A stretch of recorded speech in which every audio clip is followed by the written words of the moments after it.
Welcome to A Fine Time, The Nanny Revisited. This is a podcast about The Nanny, where we recap each episode and then discuss, sharing our own unique take on each episode. I'm Bernadette. And I'm Debbie. Today we're talking about episode 83, An Affair to Dismember. As usual, we'll start with a brief summary of the episode.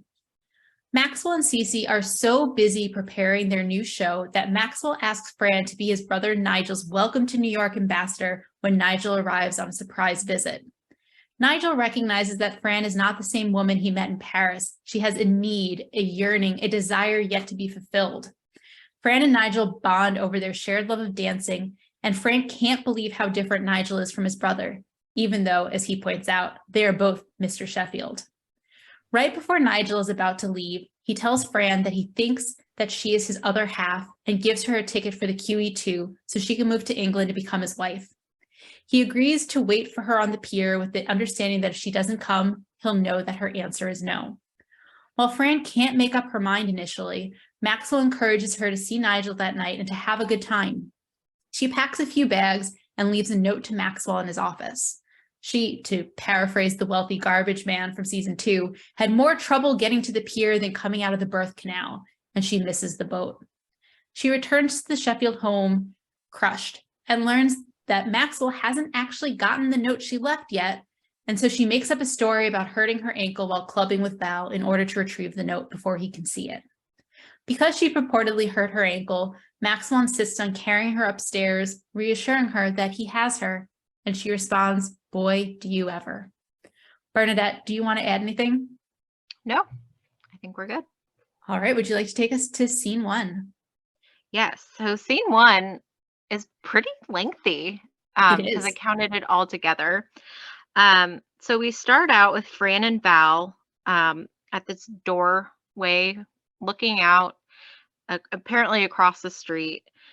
Fran's eating some chocolates out of a box and she's saying, "Look, that couple every day." She's waiting at the doorstep. She's on the doorstep waiting for her husband to come home. And Fran also notes, meanwhile, she could close her robe a little bit because her whole business is hanging out. Right. So obviously Fran and Val are kind of people watching, and it's not the first time because they've obviously noted this woman before. Mm-hmm. So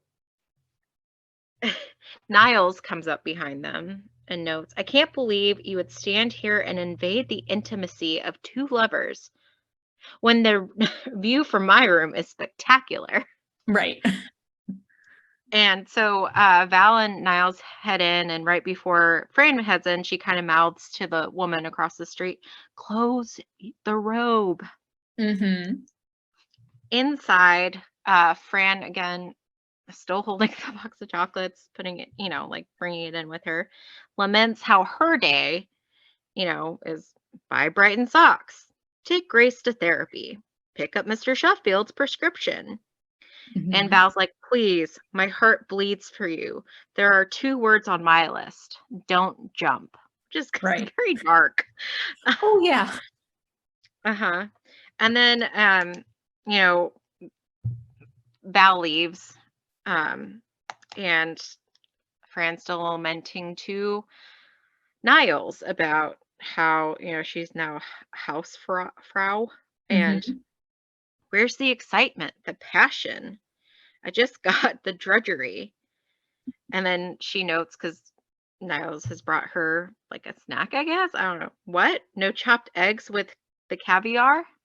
Which obviously, like, drudgery doesn't equal caviar. Usually not, no. Typically.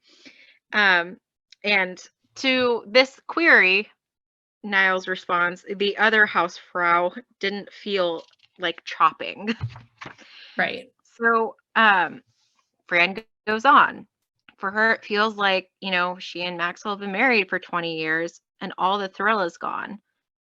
Mm-hmm. Except, we skipped the thrill part altogether. Right.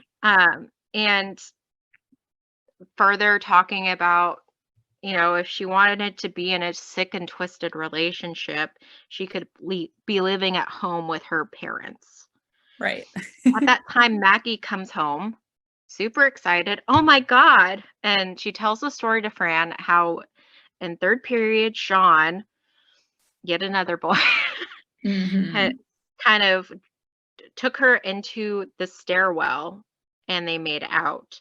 And it was so intense. And Fran's standing next to Maggie at this point, and Fran's into this story and is kind of like Fran and Maggie are doing similar kind of gestures as Maggie's describing it. But like Fran's eyes are closed, like she's very into it. She's like, it was so intense. I couldn't breathe. His chest pressed up against mine. His mouth was so hot. And he whispered, I love you.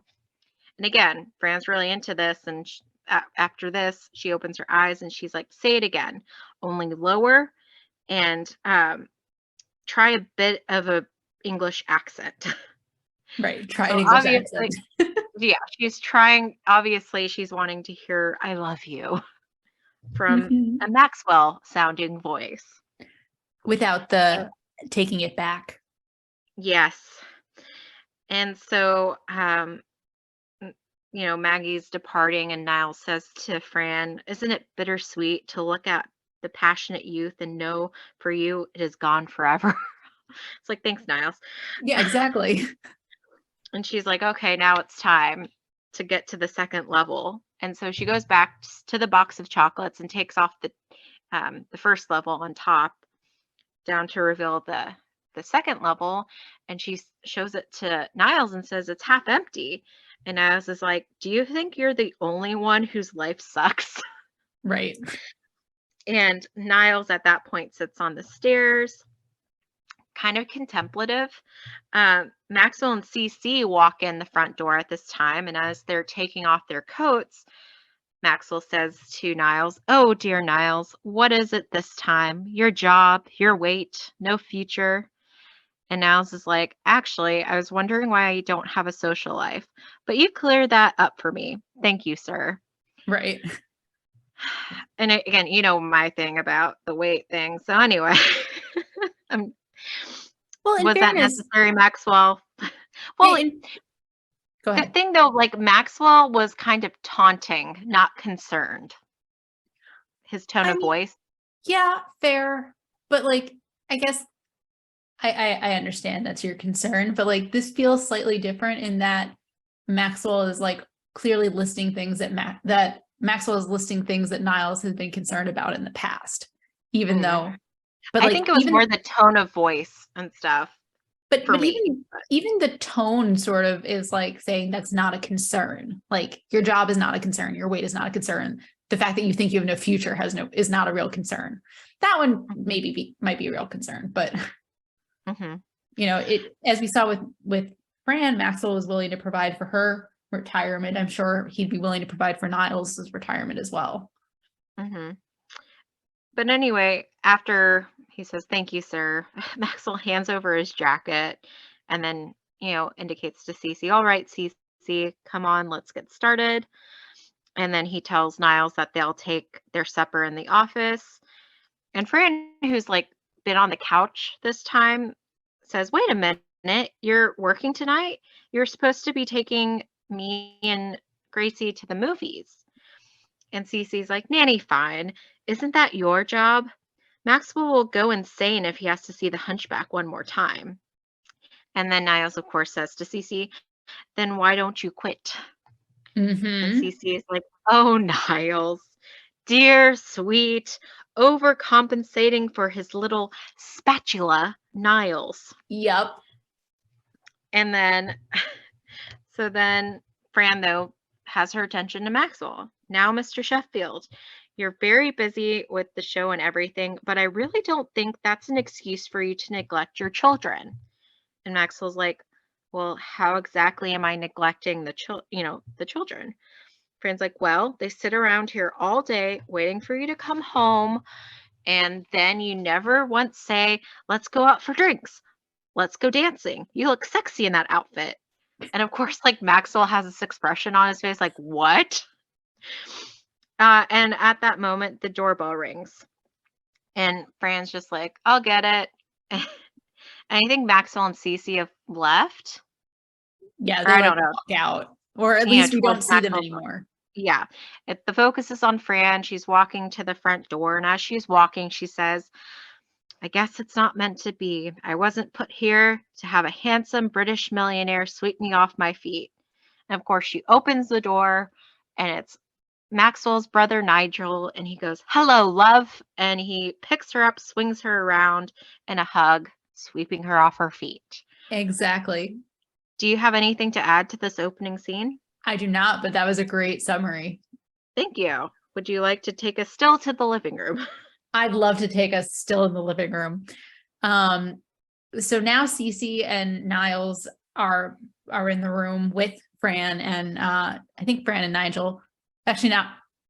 No, It's not Fran's Fran, not I in there don't yet. think. You're right. Sorry. Yeah, Sorry. just Nigel. It's Yeah.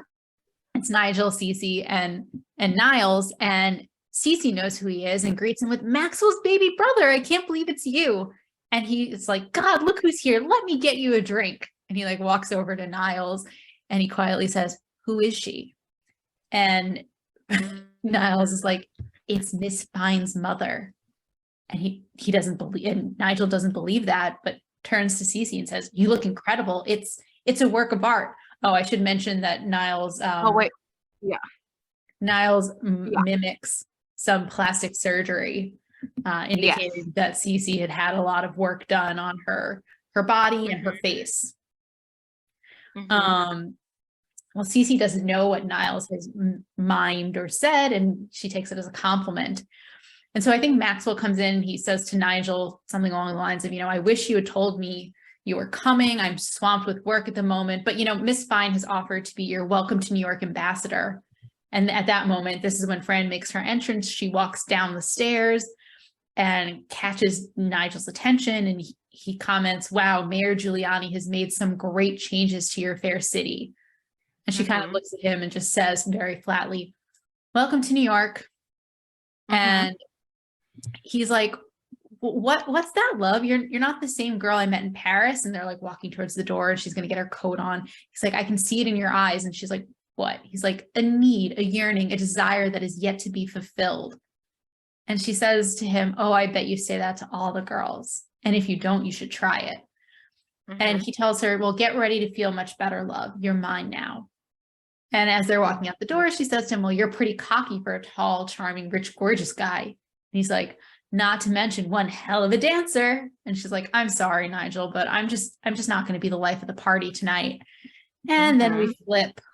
And would you like to take over or shall I continue? Oh, I thought it was a separate scene. I did too. So go for it. Okay. So we are now at the dance or at the club. And of course, Fran and Nigel are dancing. And Fran is the life of the party. They're really going for it. And she's, raving about how the place is fabulous. She loves going to clubs. And they kind of take a break at one of the tables. And Fran's saying how she's heavily into noshing. Right. And and Nigel's like, you mean moshing, don't you?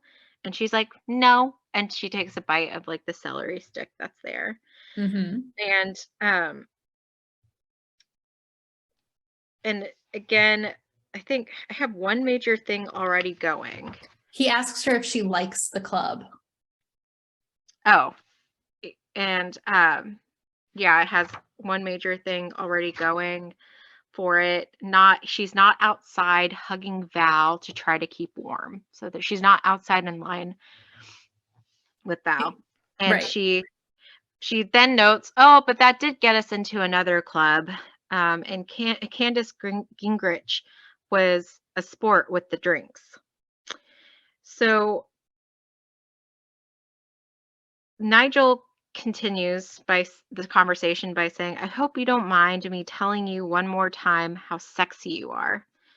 And she's like, no, still digging it. Right. And then he kind of pulls her towards the dance floor again. Come on, let's dance. I love to watch you move. And Fran starts noting, it's hard to believe that you guys are brothers. And again, this is kind of like in your summary you were talking about, you know, this is when she makes that comment about, Mr. Sheffield, and Nigel's like, "Darling, I am Mr. Sheffield." And he like dips her. Right. So again, we just kind of saw in this scene them out at the club, dancing, having a fun time.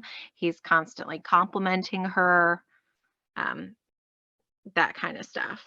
Is there anything you'd like to add to the scene? No.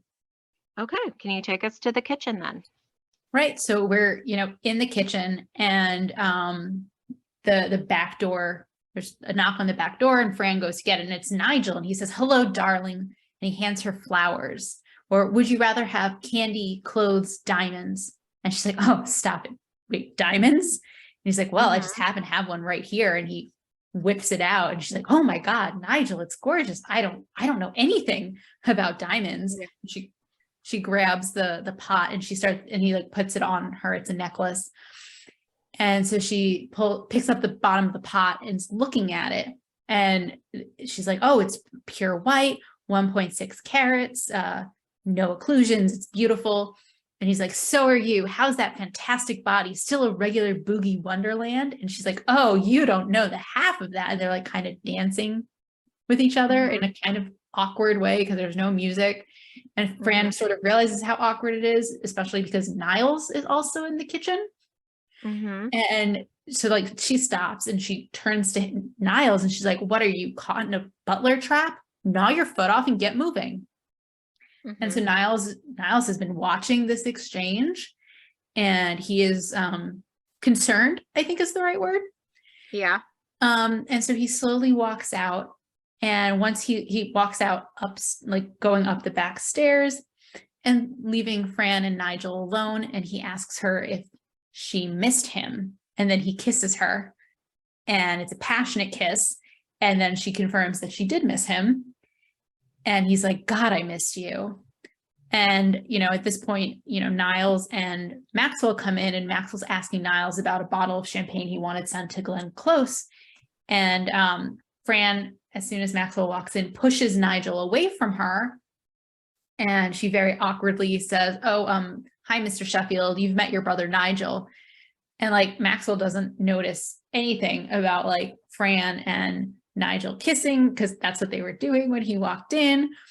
Um, Mhm. and Maxwell apologizes to Nigel for, not spending more time with him. But as he points out, "I'm sure Miss Fine's been entertaining you." To which Nigel says, "Oh yeah, she's been incredible." And Fran Mhm. quickly jumps in a Martha Stewart kind of way.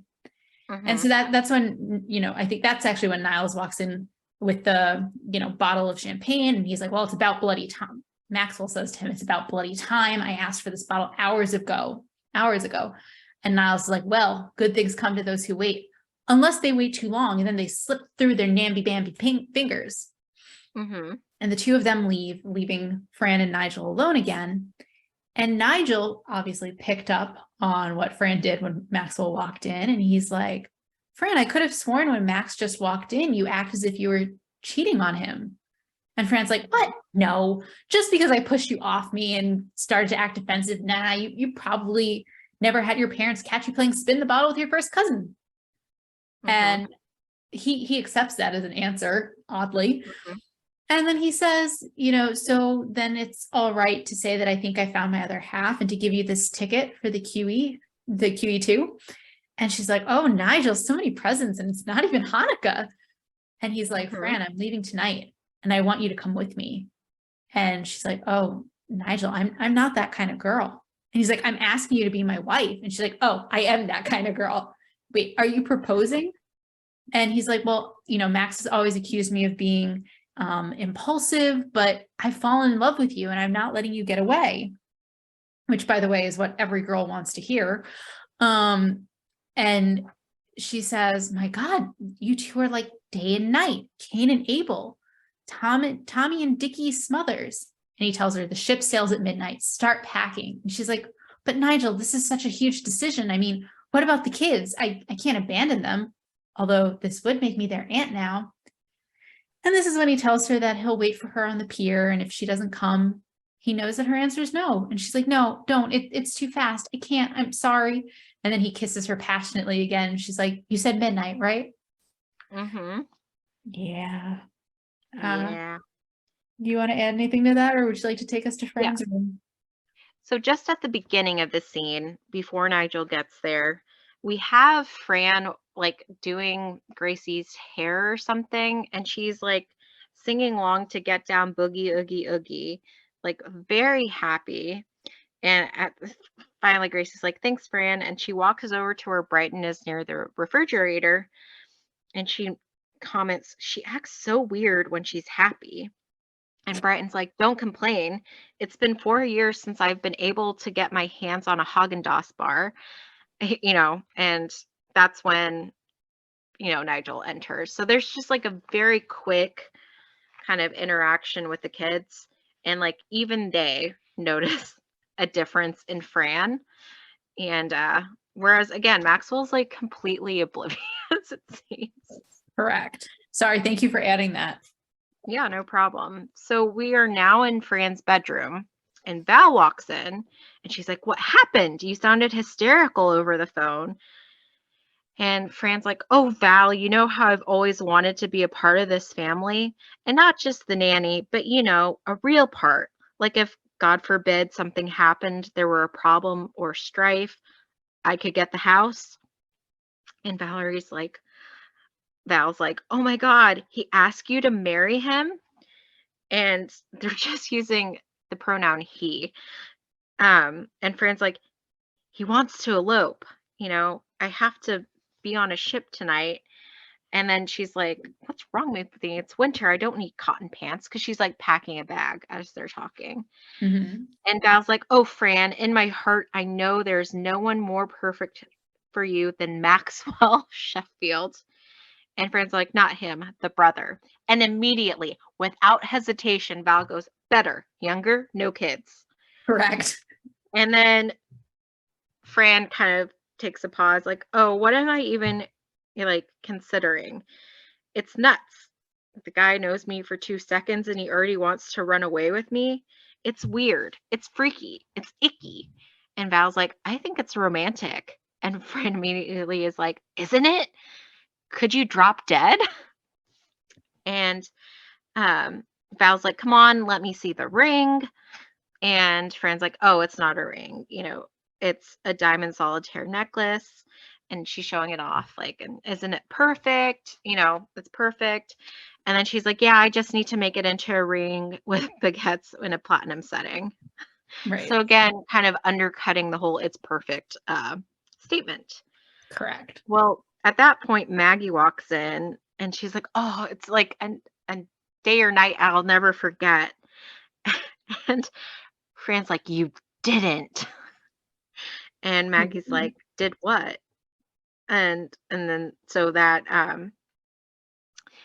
kind of reassures Fran. And Maggie's talking about Sean and how passionate he is and all that stuff, and which surprises her because she always thought she would end up with someone more like Daddy. And Fran's like, "Oh, everybody feels that way about your father. I mean, their father." Correct. And you know, it's so great to be in love. And again, this is where Fran's making um general kind of advice, always follow your heart. And Maggie's like, "Well, my heart is saying to go back to Sean's house." And she's kind of like gives a certain look. And Fran's like, "That's not your heart talking." Correct. And again, as children, we wouldn't necessarily know what she meant by that. But is Right. there anything you'd like to add to this scene? Actually, I just want to mention, I forgot to mention it with the first scene. I think we have heard Sean's name before. Oh, okay. Back in season 3. I can't remember if Sean was the guy she was dating, who Maxwell, actually, so she dated someone named Sean and she dated someone named Peter, and I can't remember which one she was dating at the time, but Maxwell used the wrong name. Oh, okay. Yeah, it was a minor point. All right, so we're now in the kitchen, and Sylvia's there with Fran, and Fran is getting them the giant tub of ice cream. And she's saying to her mom that she's so confused. How long am I supposed to wait around for Mr. Sheffield?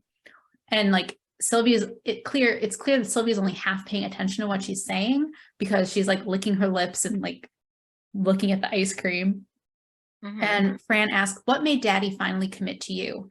And Sylvia's like, sweetheart, you can't compare relationships. And Fran's like, tell me, I really want to know. Sylvia's like, oh, it's not important. And Fran's like, come on, what made him finally marry you? And Sylvia's like, your sister, all right. And Fran's like, I always wondered how she'd be a 13-pound preemie. And Sylvia says, darling, I know you're famished, but don't rush into anything until you're sure. And Fran's like, but how did my life get so complicated? I always thought that I was going to end up with Mr. Sheffield, but I'm wasting my youth here. I mean, I'm a vital, passionate woman, and Nigel brings that out in me. And Sylvia says, darling, hold that thought. I took a diuretic. And I think this is when Maxwell comes in. Yes. So Maxwell comes in and I think he sits down at the table with Fran, and he asks her, were you planning on seeing Nigel tonight? And she's like, well, I was thinking about it, but if you don't want me to, if you think my place is to be here with you and the kids, just say the word. And I think he's like eating the ice cream at this point. He's like, oh, by all means go. You two will have a wonderful time together. Who knows? Who knows when I'll finish up in the office? Please don't sit around waiting for me. And I think he leaves, and she says, all right, well, I know what I got to do now. She picks up the phone and says, hello, Pizza Hut. Yep. Yeah. Yep. I don't have anything to add. Yeah. So I'll take us to later where it's obvious, like Fran's walking down the hallway towards the office. She's dressed up. She has some bags in her hands. She's very somber. And she enters Maxwell's office and nobody's in there. And she kind of looks around, and then she kind of hops on his desk as she usually does.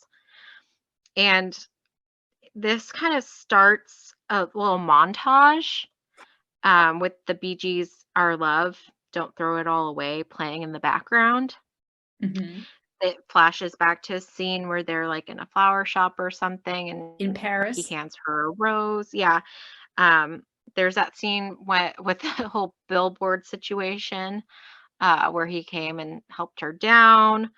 There's a scene of them dancing. There's a scene of them walking on the beach with the kids before the kids run off and it's just the two of them. So she's obviously reminiscing about her time with Maxwell.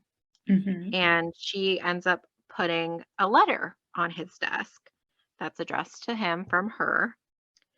And did you see how it was addressed, or I guess how the envelope was signed? Love? Correct. Love Fran. Love Miss Fine. Oh, Miss Fine. Okay. And so then she again somberly kind of goes through the living room. Niles is asleep on the couch with the box of chocolates on him. And so she looks fondly at him, kisses his cheek, and then takes a chocolate from the box.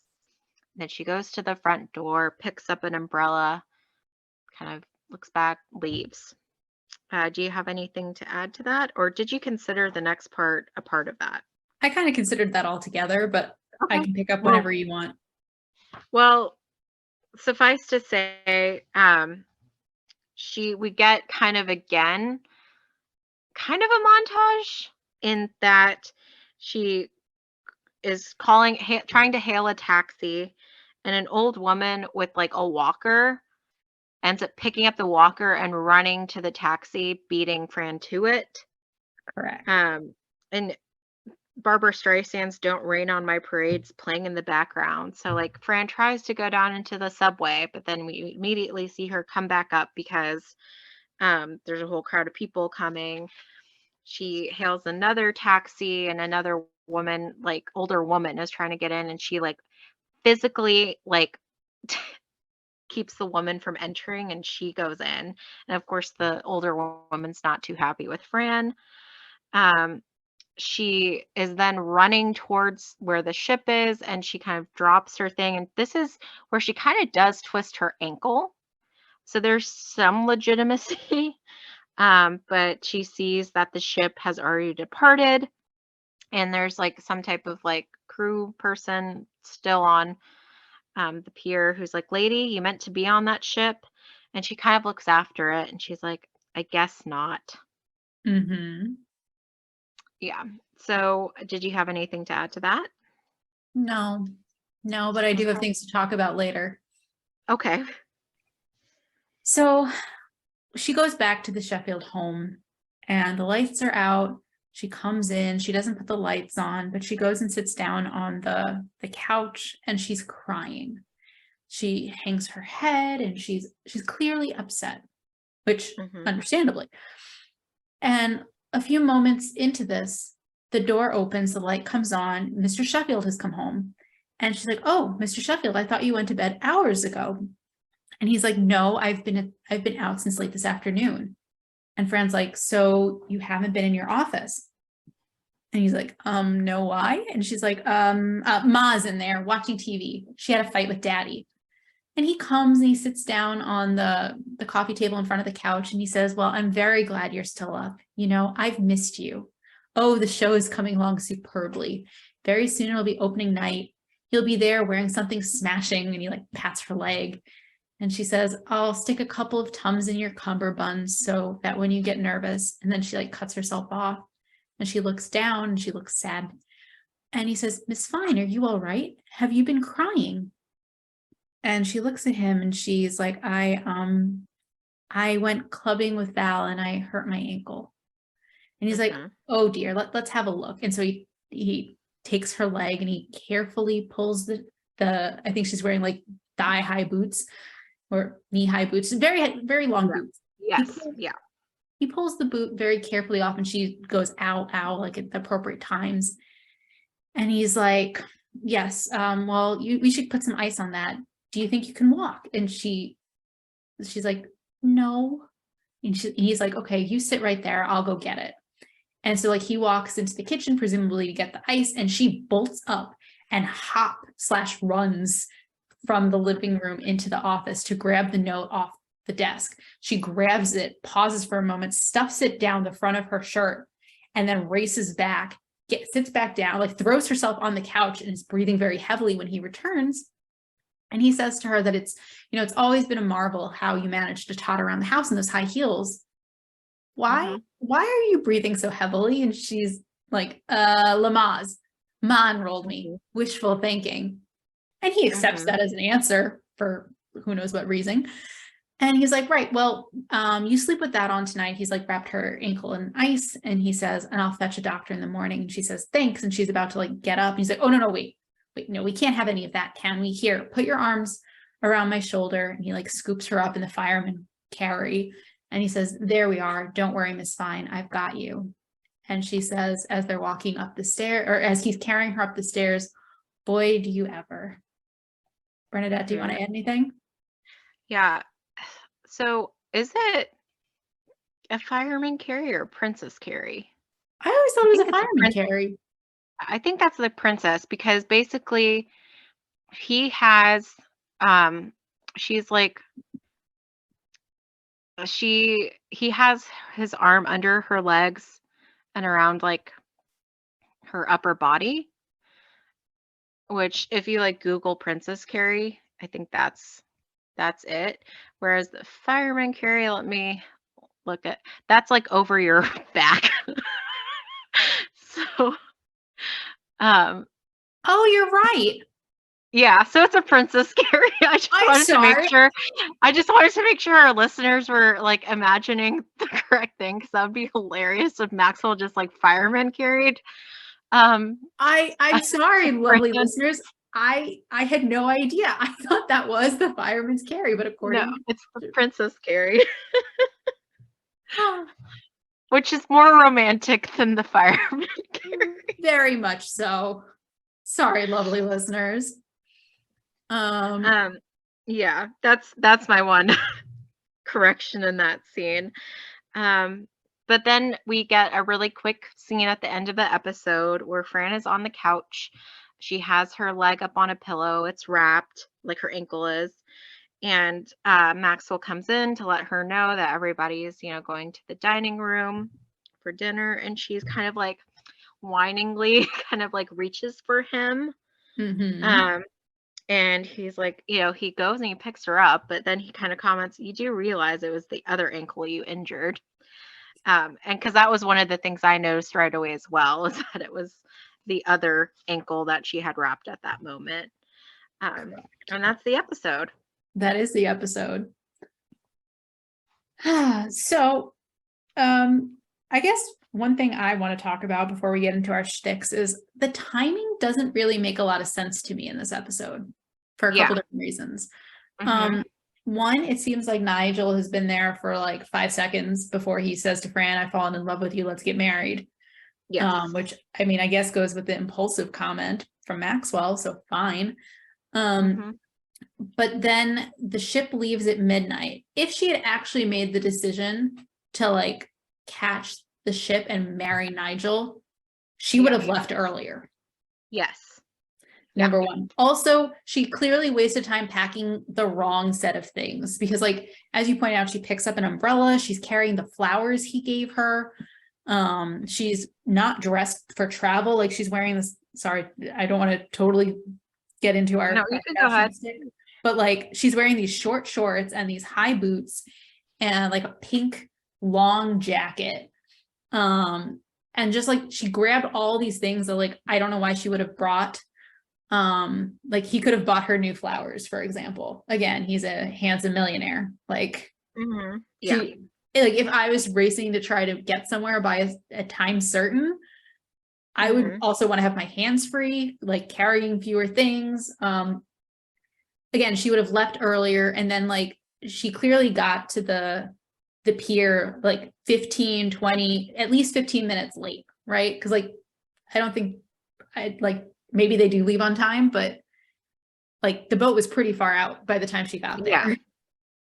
And so let's assume she got there, let's say 10 minutes late, just for argument's sake. She got there 10 minutes late, then she had to get all the way back. And like clearly it took her a while to get there, so it wouldn't be a quick time back. So like she'd get home at what, 1 a.m., 1:30, 2? Yeah. And like, also, side note, she wrote a note to Maxwell saying, I mean, we can assume like, I'm sorry, I can't wait for you forever. I'm marrying your brother. I don't know, love you anyway, best of luck. I don't know, but like whatever she wrote in that note, she still chose to go back to the Sheffield home, not knowing that he hadn't read it. Then Maxwell comes home and is pleasantly surprised to see she's up. So he's been at the theater now for 12 hours. Like the timing just doesn't make a lot of sense to me. Yeah. Again, like you mentioned, it feels very quick with Nigel. I will also, just as a side comment, be like, why did they pick the name Nigel? It's so close to Niles. Like, I know. Be careful that I'm not like accidentally switching out their names. I know. I agree. But yeah. The other thing too is like she clearly like is like going back and forth with this, and she even mentions like the kids and all this kind of stuff. It just doesn't seem very likely that she would just leave without saying anything to the kids. And like, I don't know. I was also a little surprised that Sylvia wasn't as enthusiastic about her getting married, because she's typically like, yeah, get married. But yeah. So yeah, you're right. I hadn't thought about how she didn't say anything to the kids, but like let's like counterfactual for a minute. Let's say she caught the boat. Let's say she married Nigel right on the boat. Like, then what? Yeah, right? Like, that's super awkward. Oh yeah, like she'll be a part of I'm your aunt, but I also abandoned you. Yeah. I mean, I think Maggie would understand. I don't know about Gracie and Brighton though. No, Um, I don't think so. but like even like not even just the kids, but like imagine like any family gathering where Nigel and Maxwell are going to be there. That's going to be Yeah. awkward. Mhm. Also, And let's that was not, oh, go go ahead. ahead. No, you go ahead.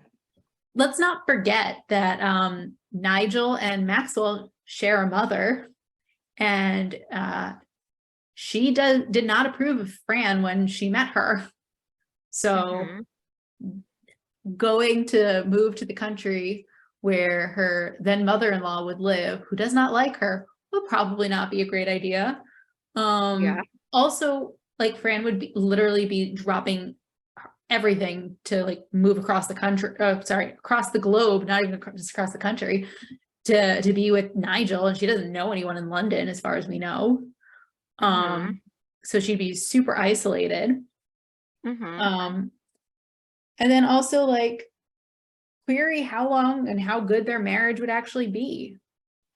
Oh yeah, especially because Nigel is so impulsive. And again, he radiates kind of an immaturity to him in some respect, or he doesn't think deeply. Like I think he would be like he's probably fine, on the boat. He's not like um, lovesick or like he's not heartbroken, I don't think. Because it is like again very quick. Um and like I think he would be just as quick to be like, "Oh, never mind." Like I don't see any depth there Correct. for a relationship. Correct. I mean, they've known each other for like 5 minutes. They met Mhm. in Paris. Also query what happened to the nightclub in Paris. Like, okay, so maybe the QE2 goes to England and then he's going back to France. Like, I don't know. But Yeah. my prior comments stand that she doesn't know anyone in either country. Yeah, Um, and then like just logistics, like yeah. it, How does like one visa, like I don't know, green correct? card, whatever it is. It's just like I don't know. I mean, on the one hand, it's also kind of funny. Like you pointed out when Fran told Val what happened, that Nigel had proposed, and she like immediately went from like, in my heart of hearts, I know that no one's better for you than Maxwell Sheffield, not him, the brother, better, younger, no kids. Like Mhm. it, it's just, it's sort of like, even that is sort of a juvenile like view of it. Sorry, I was going to go in a Mhm. totally different direction, but as I'm thinking about it, like the idea like, oh, look, I can plan a life. I just need to like insert the person here. It doesn't matter who he is, he'll just fit in.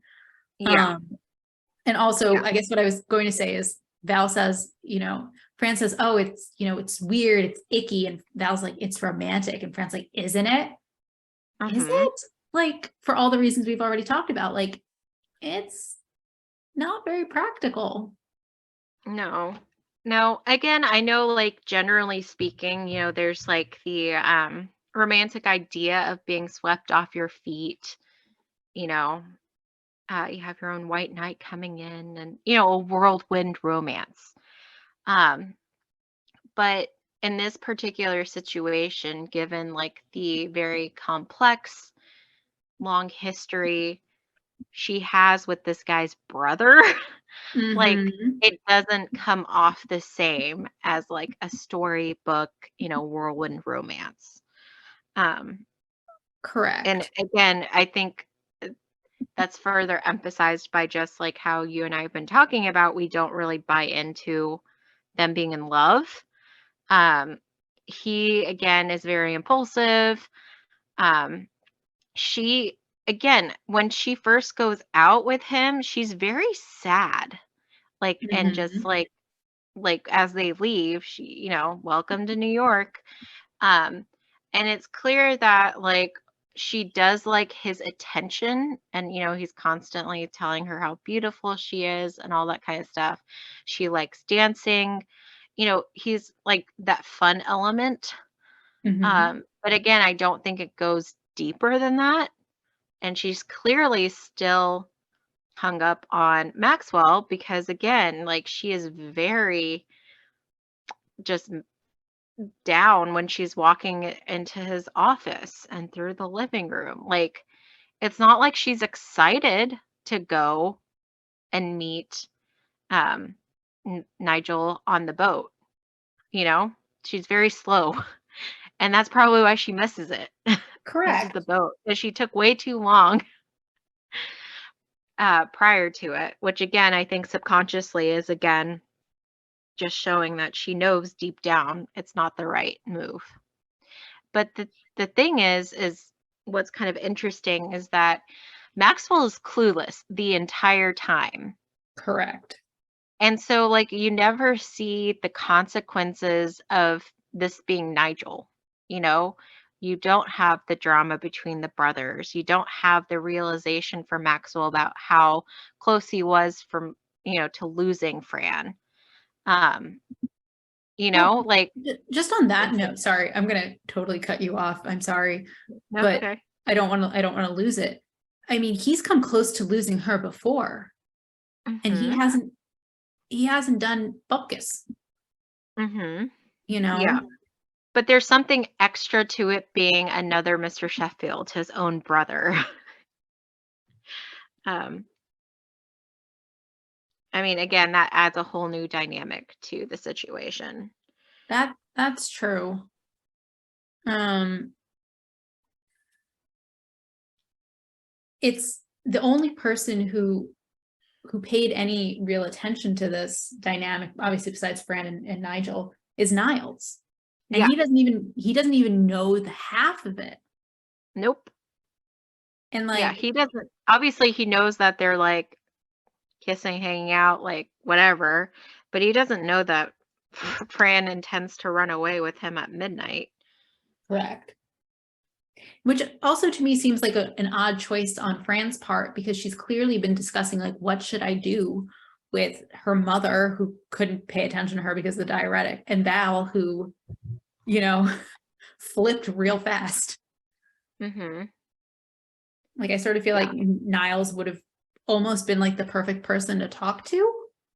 Because Mhm. also like if Niles knew how grave the situation was, like Mhm. I think things might have, I mean, I don't know if things would have been different because Maxwell had been out of the house since the afternoon. So like what was Niles gonna do? Run to the theater and be like, Miss Fine is going to run away with your brother? Like, Mhm. if you don't do something? I mean, of Mhm. course, Niles has clearly been hinting to both Fran and Maxwell that like, hey, you love him, she loves you, like you love her, like Mhm. get your act together, guys. But like maybe there would have been more, you know, it would have lit a fire under him. I don't know. Mhm. Yeah, I mean, it's yeah, it didn't exactly the episode didn't exactly go in the direction I thought it was going to go initially in terms of Where did showing. you think it was gonna go? I thought there was going to be a bit more jealousy from Maxwell, but he's oblivious. Mm-hmm. Like, I obviously knew she was not going to go off with Nigel. Um, but I thought it would again be another moment where Maxwell's like, I almost lost her kind of thing. And Mm-hmm. no, he's just oblivious, head in the sand the entire time. So, What did you make of his comment to her in the penultimate scene where he says, I'm glad you're still up. I missed you. again, it was, I think that scene was a contrast to the earlier scene in the kitchen, where again, Maxwell being oblivious to what's going on in the background and like the choices Fran is trying to make. Like in that scene, in the kitchen, he's very flippant. Like, again, as if having this conversation, like, don't wait for me, just go with him. And so, like, in contrast, at the end, it's kind of like reassuring Fran that, yeah, she's meant to be at the Sheffield home because he does miss her. And again, you have that I've got you kind of thing. Mm-hmm. Um, so I thought those were just kind of contrasting. And he's saying the things she needs to hear in that moment. in a conversation he's not aware he's a part of. See, that's interesting that you took it that way, because part of me also thinks like Fran was crying. He doesn't yet Mhm. notice that. But like her emotions get the best of her after like they're talking about something in the future. And like to me, his comment of I've missed you is also sort of like in a way cruel, because I mean, whether she wanted to or not, she's sort of been forced to choose him, and that means choosing to wait for him, and like Mhm. doesn't know how much more of her childbearing years she's going to waste waiting for him. Mhm. I don't know. I don't know. I Lovely see both ways. listeners, which way did you take it? Because, Yeah. yeah, I mean, again,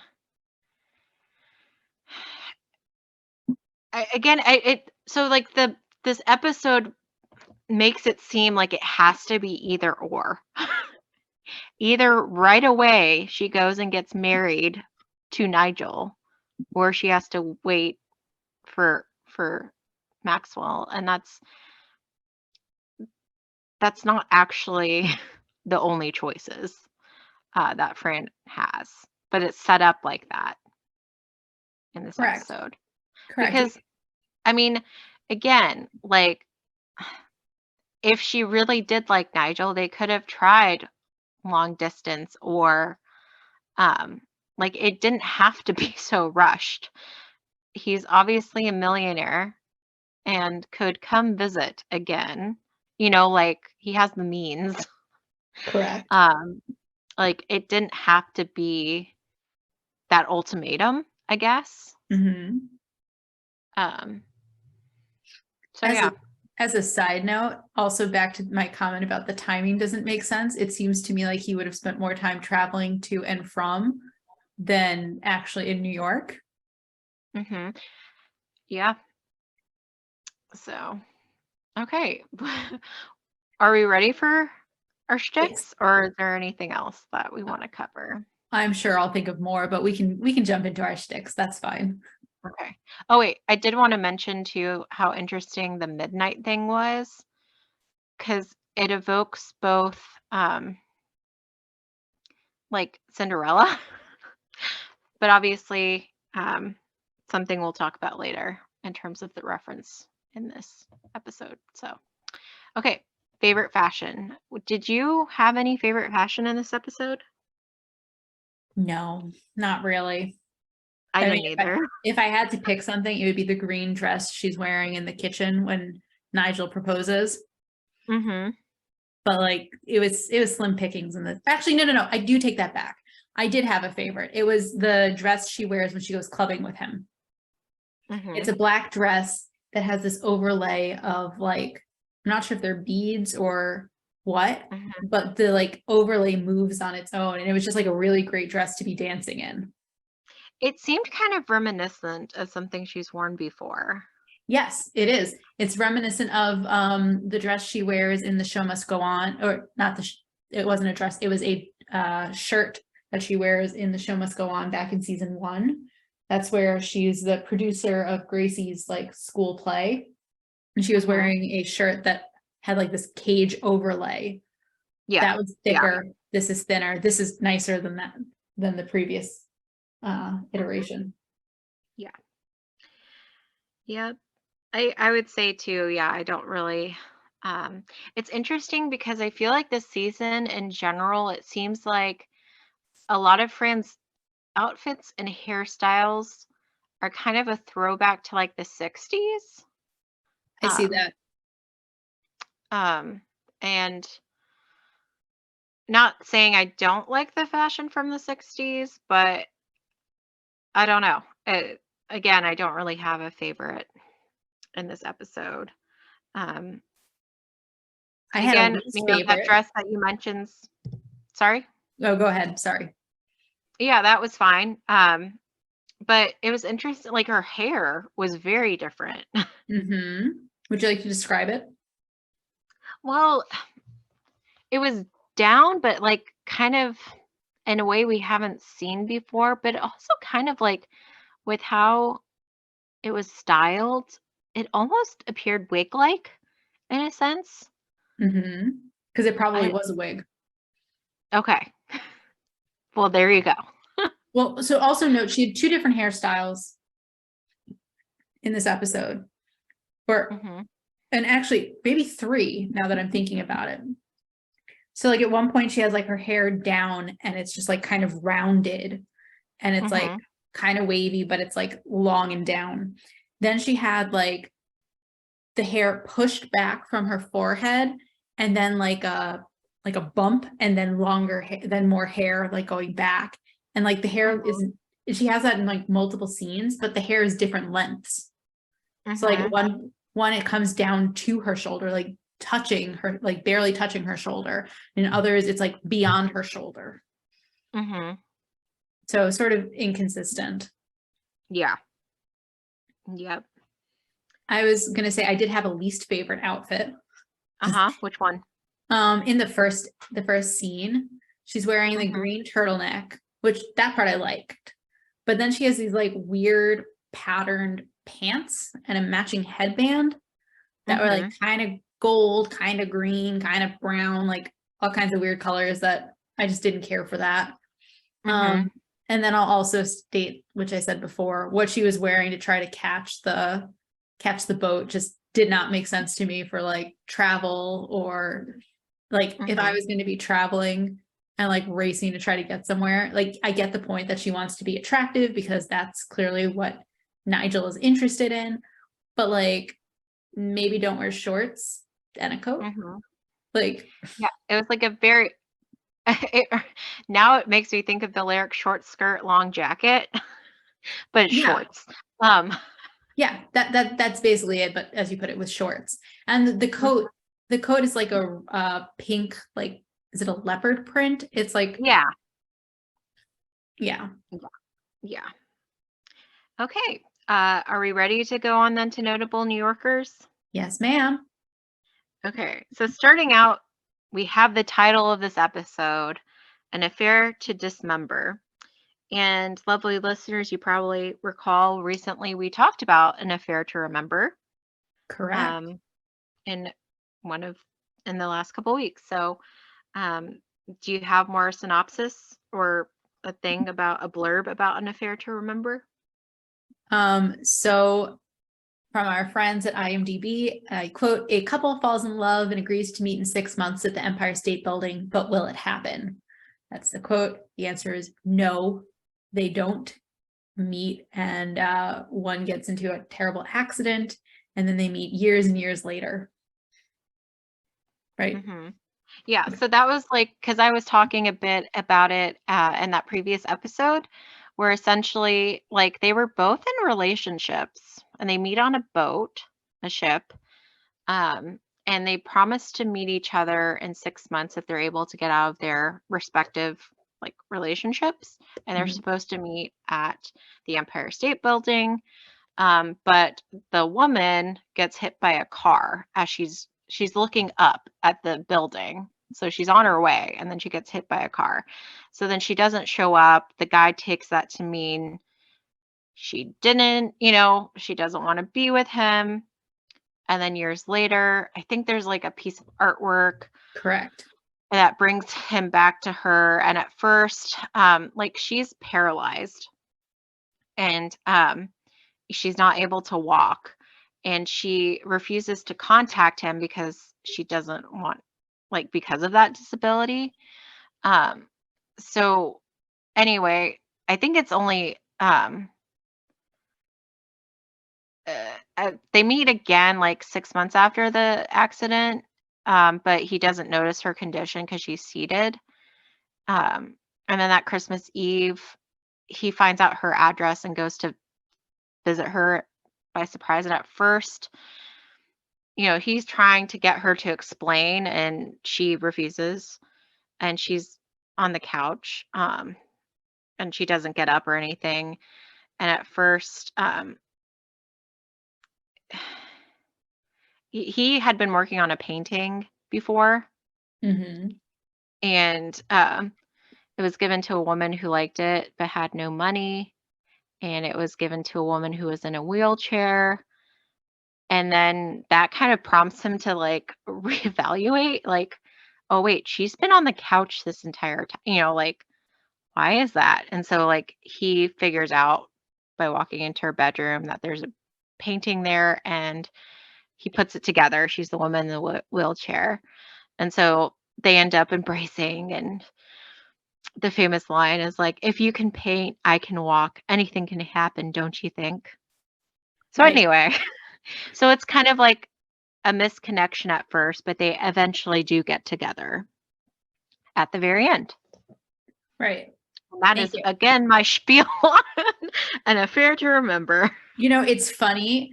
I knew the episode title was An Affair to Dismember. And like, it didn't occur to me for like 2 seconds until we started recording tonight that was a reference to An Affair to Remember. Yeah. Well, it's funny too, because obviously they're trying to do the opposite, instead of An Affair to Remember, Dismember. But Dismember has such a different connotation than not remembering. Well, Because to maybe me, that's the point. it will immediately evokes like cutting up, right? Correct. Which is exactly what would have happened had she caught the QE too. I guess that's true. It would have torn everybody apart.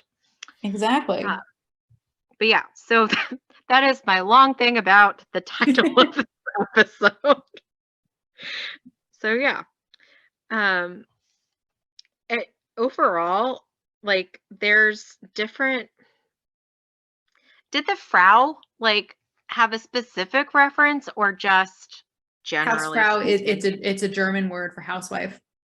Yeah, yeah. I just didn't know if that was also referencing some type of pop culture kind of thing. Lovely listeners, let us know if we missed that. Hmm. But yeah, like in the opening scene, the only thing really otherwise mentioned is Cece talking about the Hunchback. Correct. The Hunchback of Notre Dame, which has been adapted into film. Oh, it was a book and it's been adapted into film over a dozen times, and that's according to our friends at Wikipedia. Hmm. So was that like the animated version, or was there a different one that came out around that time? Do you know? Oh, Because she just says the Hunchback, and so I didn't know which adaptation. yeah. So the animated, according to our friends at Wikipedia, the animated musical came out in 1996. Okay. So yeah, because I just thought it was interesting how she shortened the title of the movie. But yeah, then we have a reference to Mayor Giuliani. The former mayor of New York City. Yes. And then, I mean, throughout this episode, we have, there's also a reference to Candace Gingrich. An activist with the Human Rights Campaign and the half sibling of Newt Gingrich, according to our friends at Wikipedia. Mm-hmm. So there's a lot of songs throughout this episode. There are. So in the kitchen scene, I'm trying to, so she's singing Get Down Boogie Oogie, and a quick look makes it seem like it's a song by A Taste of Honey. Yep, from 1978. That's according to our friends at Wikipedia. Mm-hmm. And I think that's also the song that was playing at the club when she and Nigel were first there. Yeah. And again, there's another reference to Haagen-Dazs bars. The Sheffield house really liked the Haagen-Dazs, it seems. Apparently. Mm-hmm. Although maybe it's that Fran really likes Haagen-Dazs, since as we recall, she adopted a foreign child, a foreign dependent named Haagen-Dazs. Yes. Martha Stewart. And I'm going to quote, an entrepreneur, a best-selling author of 99 to date lifestyle books, an Emmy Award-winning television show host, and a creator of the first multi-channel lifestyle company, Martha Stewart Living Omnimedia. That's according to our friends at marthastewart.com. Mm-hmm. Now, throughout the episode, they just keep referring to the ship as QE2.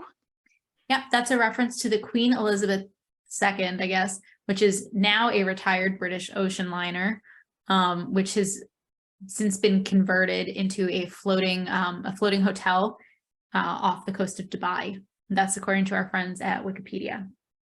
Mm-hmm. Cain and Abel. I have that under Yiddish cop, but Oh, okay. Because it's very biblical. So exactly. Yeah. Then Tom and Dickie Smothers. The Smothers Brothers, American folk singers, comedians, and musicians, according to our friends at Wikipedia. Mm-hmm.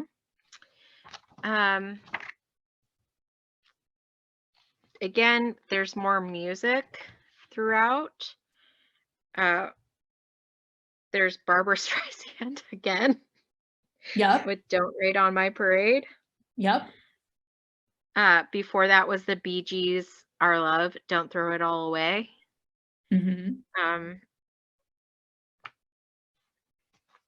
Yeah. I got two more for you. Okay. Spin the Bottle. Mm-hmm. That's a game that mostly adolescents play, basically daring each other to kiss based on the spin of a bottle. Pizza Hut. That's a pizza chain restaurant.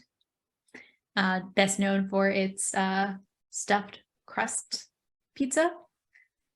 And then actually another one came to me, Tums, because Fran said she put the Tums in his, I think, cummerbund for him. There's also Lamaze. Oh, Lamaze, thank you. That is I believe it's a breathing technique that pregnant people tend to learn in the hopes that it will make their delivery easier. Labor and delivery, yeah. Labor and delivery, yes. Yep. Anything else that you have for? I'm out. Okay, me too. So now to Yiddish Cop. All right, so we've already talked about Hausfrau, which is not Yiddish, but German. Fran says in the club that she's heavily into noshing. That's snacking. We've talked about that before. Hanukkah is an 8-day holiday, usually in December or November, depending on how the Jewish calendar falls, that celebrates two different miracles. One is the Maccabees' triumph over an army that was more powerful than they were, and the miracle of oil, which should have lasted for 1 day in the temple, but burned for 8. During this holiday, it is traditional that Jewish children will get one present every night, meaning 8 presents overall. And that's why Fran's comment about, oh, so many presents and it's not even Hanukkah. Cain and Abel is a biblical story from Genesis, which is part of the Jewish Bible, the Torah, in which one brother kills the other due to sibling rivalry. And when God asked the surviving brother about the dead one's location, the living brother responded with the famous line, "Am I my brother's keeper?" And that summary is pulled sort of from our friends at myjewishlearning.com. And then the last one I had was vermischt, which means mixed up or stressed, overly concerned. And that definition comes from our friends at jewishlanguages.org. Bernadette, did I miss any? I don't think so. All right. Shall we get into some 90s nostalgia? Yes. So straight off the bat, there is a transition scene that shows the Twin Towers. Correct. We see some old cars as per usual. We definitely do. Yeah. Some old taxis. Yep. Specifically that. Fran also uses the cordless phone to call Pizza Hut. She called Pizza Hut. Instead of ordering on an app now. Exactly. And again, like Pizza Hut does make me think of the 90s. Was it, I think it was them. Did you have when you were like the reading kind of thing where if you got enough of the stickers, you could take it to Pizza Hut and get like. Yes. the Book It program. Was that it? Oh, I don't know what it's called, but it's funny that you should mention that because my mom brought that up, I don't know, like a week or two ago. And she's like, oh, don't you remember we used to go to Pizza Hut and you'd bring your whatever and get free something. And I was like, I have no idea what you're talking about. But apparently that's something we did. Yeah, that was a thing. Yeah. A good way to encourage learning and reading. Mm-hmm. Again, I think nowadays too, like if Fran really wanted to get a hold of Nigel these days, she would have called his cell phone or texted. Correct. And also that sort of made me think like your comment about like, well, it didn't have to be all or nothing, but an international long distance relationship back in the 90s would have been a lot more challenging than today. Mm-hmm. Because there are no cell phones, no apps for making long distance calls, etc. Mm-hmm. That's true. But like, what was I gonna say? What was I gonna say? I totally lost it. Well, while you try to regain it or recall it, I'll mention the QE2 itself is somewhat dated since it's now a floating hotel, as we talked about before. Mm-hmm. Yeah. Oh, like going to the movies. Again, I know people still go to the movies, but these days a lot of people like stream or like whatever, just watch from home. Like there are certain movies too that like they barely show in the, they're either directly just put on streaming services or they're in the theaters for a very short amount of time before they are put on streaming services. Right. So the whole Maxwell taking Fran and Gracie to the movies. Fair. I also just kind of with the like, if this had happened today, I'm sort of wondering what the relationship status on social media would have been for Nigel. Mm-hmm. And maybe that would have tipped Maxwell off to what was happening. Well, what you were saying also reminds me too, is that if it were happening today, I'm sure Nigel would be posting all types of pictures on social media with him and Fran. Mm-hmm. Again, that would require Maxwell to pay attention, but it might have caught someone else's attention who would have brought it to him because, again, they could still do the whole storyline where he's like just working so much that he's kind of, again, oblivious to everything else. But I think if there were social media, again, like Niles would be all over that because he always wants to know what the information is. So he would get wind of this plan to elope, so. Correct. Could you just imagine if Cece knew that Fran was trying to run off with Nigel, how happy she would be? Oh yeah, she'd be cackling with glee. She'd be hiring 6 bridesmaids. That's how happy she'd be. Yep. Yeah. So are we ready to move on to future fun?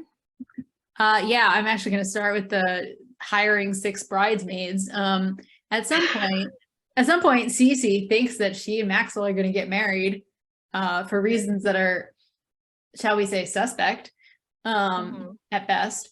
And she does hire 6 bridesmaids, I think. Okay, because I was going to say that's a very specific number of bridesmaids to hire. To hire is the key word. The key words, yeah. Right? So that's point 1. Point 2. To your point about how you expected Maxwell to find out about this and get jealous and for there to be something to happen.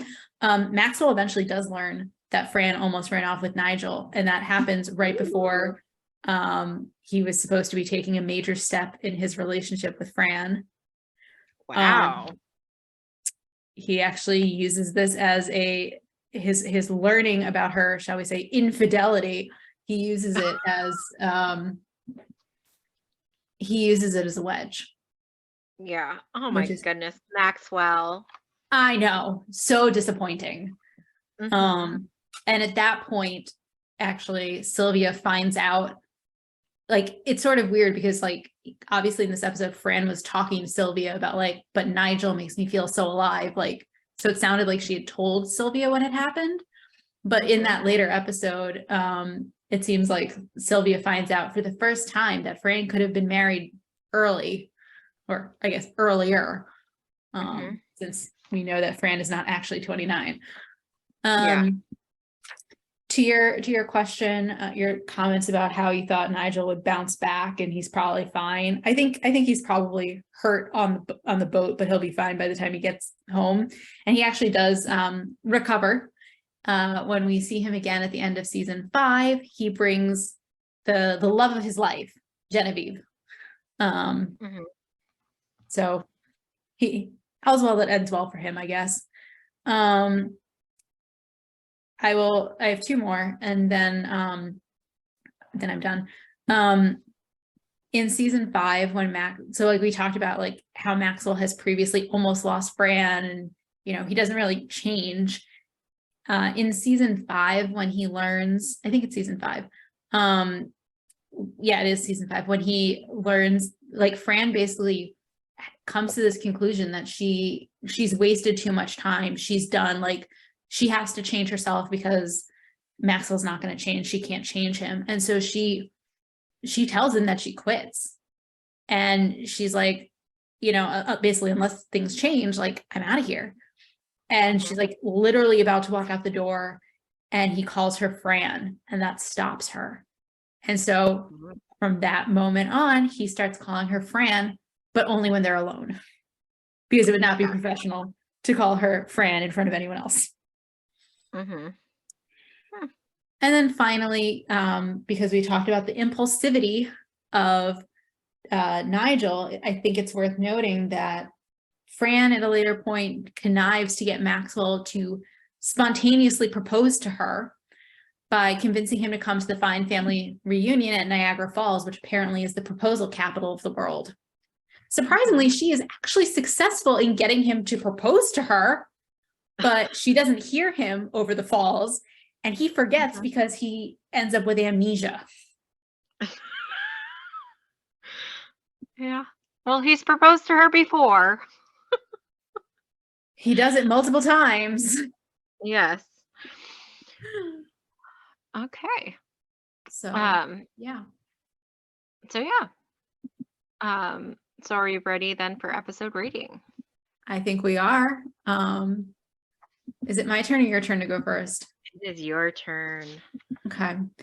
So I normally hate going first, but this week it's easy. I'm giving it a 5. I know I have been very critical of the timing. I was not expecting that. Sorry, I need to keep things interesting. That was shocking. Look, despite the fact that the timing makes no sense, how it feels very juvenile to propose to someone you've known for 5 minutes and to accept said proposal, I like this episode because I think it shows a real depth of character for Fran. There was a time in her, from our watching of the series, I think it's clear that there was a time in her life where any proposal would have been sufficient. She would have taken Nigel up on his offer to pay her fare to England and let her be a lady of leisure, and she would have taken it without any hesitation. The fact that it was a difficult decision for her between, what she's wanted her entire life, what her family, especially her mother, has trained her to want, which is the getting married and having a husband, like, versus the man she loves, but who pains her, who hurts her. I mean, not physically, obviously, but at this point, Maxwell is clearly. Oh, go ahead. Sorry. No, I was going to say, but yeah, from an emotional standpoint, in terms of like him not being willing, correct, to reciprocate. But again, he's not totally ignorant, right? He knows how she feels about him. So he knows how he feels about her, if you want to play that game. Yeah. But I mean, whether he is not able or not willing to give her what she truly wants and what she truly needs, she's stuck in the same position, which is that he keeps her at arm's length, which is something she accuses him of later. And, you know, he sort of plays with her emotions. He flirts with her. You know, I mean, I think she said that she flirts with him and gets away with murder. Or at least that's what Cece accuses her of. His comment is that Frank gets into more trouble than the children. But, you know, that's why that last scene to me is sort of bitter. The penultimate scene is sort of bittersweet, because you're right. He doesn't know the conversation he's having with her. She knows. And him saying, I've missed you. Like, I think it's true. I think he did miss her, that he hasn't seen her in days because he's working so much and she's been off playing with Nigel. But him saying, I miss you, keeps her there. Like, as you said, it's what she needed to hear. And like, she's, whether she wants to be or not, she feels like she's in the same place she was before. And now she has to, I guess, live with the regret of not catching the boat, and instead de facto choosing to continue seeing how things play out with Maxwell. And you know, like, this, obviously this is a sitcom. Most things are happy and they're jokes, but like, I think we see great depth of character for Fran, where we see her vulnerable. I mean, she doesn't tell Maxwell what happened. But anyway, this is an episode that I like to come back to. I like to rewatch, because it is, parts of it are funny, parts of it are touching, parts of it just, you know, even though the situation's sort of weird and like totally fake, it also feels real. So that's why I'm giving it a 5. Very long story. How about you, Bernadette? So again, I'm struggling with a specific number, but I'm thinking at this point, again, subject to change in the future, I think I'm going to give it a 3.5 for a lot of the reasons we discussed before. I think for me personally, while I can see what you're saying in terms of like Fran and stuff, just the episode didn't quite hit me in the right way. So yeah, I think I'm just going to leave it at a 3.5 for now. Again, subject to change. That's fine. That's why we do our ratings independently. Yep. Is there anything else you want to talk about? I do not. All right. Well, that's all we have for you today. We hope you had a fine time with us as we revisited The Nanny. Join us next week when we'll be discussing episode 84, Tattoo. If you'd like to reach us on social media, you can find us on Twitter at Nanny Revisited. You can also send us an email at afinetimenannyrevisited@gmail.com. Have a great week.